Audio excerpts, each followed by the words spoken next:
A new single-player action role-playing game just arrived, and honestly, the timing is kind of perfect, because so much of gaming right now is built around logins, seasons, events, battle passes, ranked grinds, daily tasks, and endless live service pressure.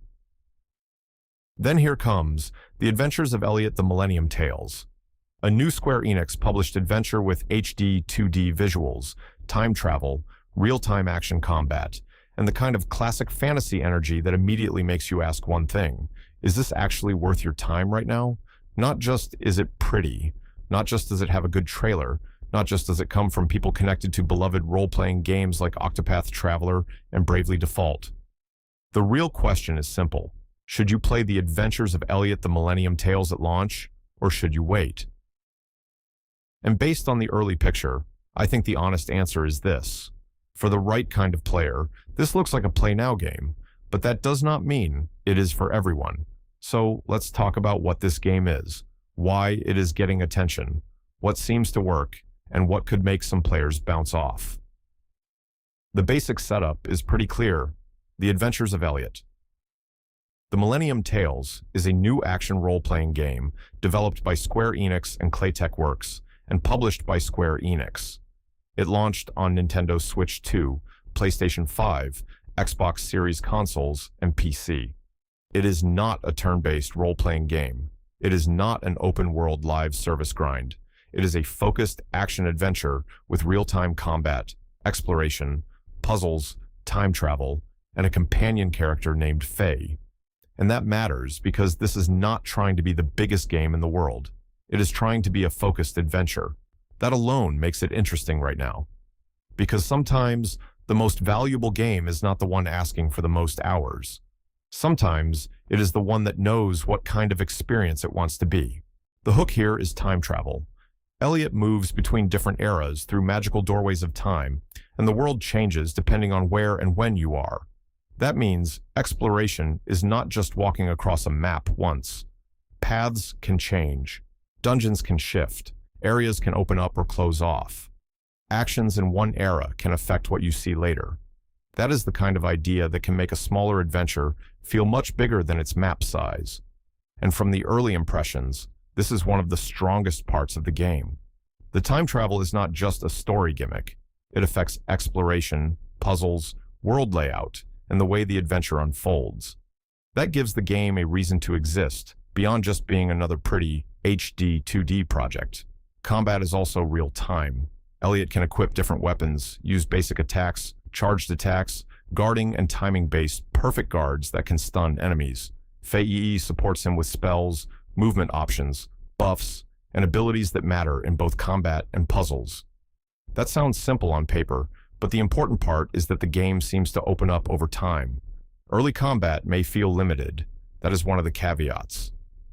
But as more weapons, abilities, and upgrades become available, the system appears to give players more flexibility.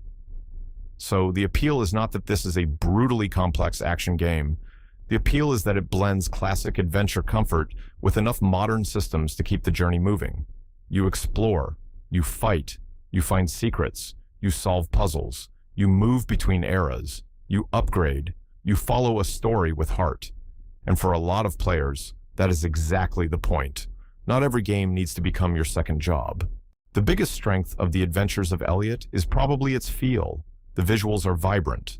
The HD 2D style gives the game that nostalgic fantasy storybook look, but with modern lighting, detail, and animation. The world seems built around charm.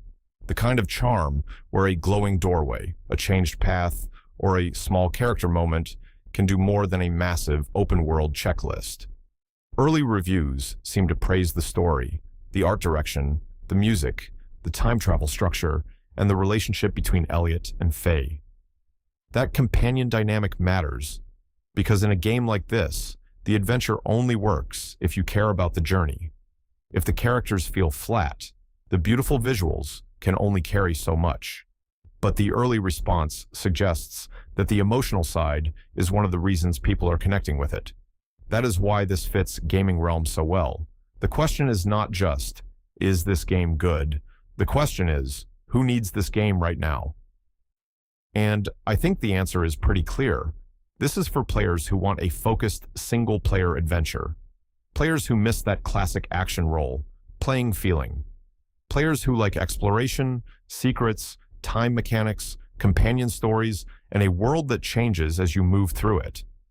It is also for people who are tired of logging into games because they feel obligated. The Adventures of Elliot feels like the opposite of that. It feels like a game you sit down with because you want a journey. That is valuable, especially right now. But here is the catch. This does not sound like a perfect fit for every player. The biggest concerns are pacing and repetition.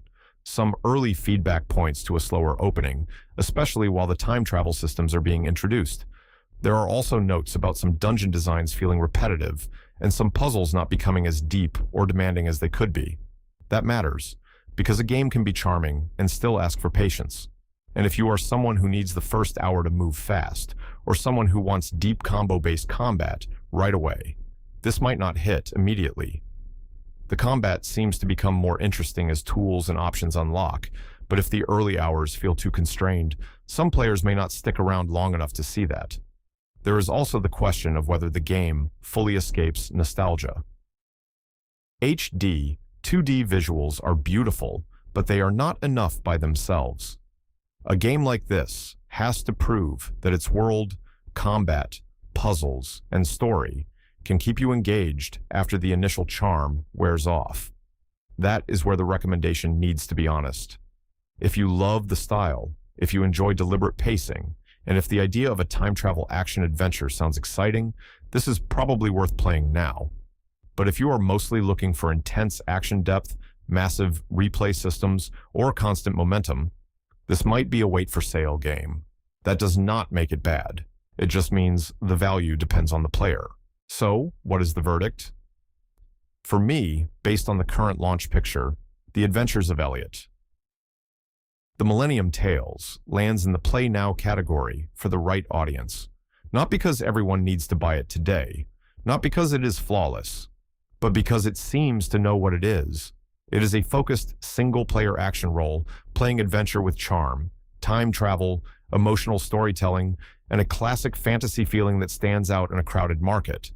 The issues are real. The opening may test your patience. Some dungeons may repeat themselves. The combat may need time before it fully clicks. But the core promise is strong. If you have been looking for something that feels warm, focused, and adventurous instead of endless, competitive, or exhausting, this is exactly the kind of game worth paying attention to. And that might be the biggest reason it matters. In a year full of games fighting to become your routine, The Adventures of Elliot might be valuable because it simply wants to be your next adventure. So the clean recommendation is this. Play now if you want a story, rich action role, playing journey with classic charm, time travel, and a focused single-player structure. Wait if you need faster pacing, deeper action systems, or you are not already drawn to this kind of adventure. But either way, this is absolutely on the GamingRealm radar.